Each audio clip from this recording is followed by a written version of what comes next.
ఇది కూడా రోజెస్ అన్నమాట.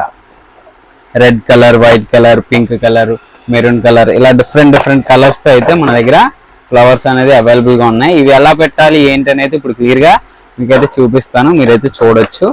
అండ్ అంతేకాకుండా ఇవి వచ్చేసి మల్లెపూలు అన్నమాట. ఇది వచ్చేసి మొగ్గల టైపు, ఇది వచ్చేసి పూల టైప్ అన్నమాట.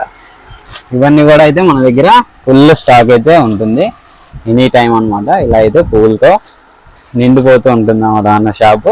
ఇవి దేనికి యూజ్ చేస్తారు అంటే ఎక్కువ షూటింగ్స్ లో యూజ్ చేస్తారు అన్నమాట ఈ మల్లెపూలు. అవి కూడా ఇవి కూడా ఎలా పెట్టాలి ఏంటి, అసలు ఎలాంటి క్యారెక్టర్స్ కి యూజ్ చేస్తారు అని అయితే క్లియర్ గా చూపిస్తాను, మీరైతే చూడండి. అండ్ అంతేకాదు ఇంకా ఉన్నాయి, చాలా ఉన్నాయి, అవి కూడా మీకు చూపిస్తాను. మీరైతే ఈ వీడియోని ఎండ్ వరకు చూడండి. ఇవన్నీ కూడా రోజెస్ అన్నమాట. రోజెస్ లో ఎన్ని కలర్స్ ఉన్నాయి అండ్ యూపిన్ టైప్ ఎలా ఉన్నాయి అండ్ క్లిప్ సిస్టమ్ లో ఎలా ఉన్నాయి ఏంటి అనేది ప్రతిదీ కూడా పెట్టి చూపిస్తాను. వీడియో అయితే ఎండ్ వరకు చూడండి. అంతేకాదు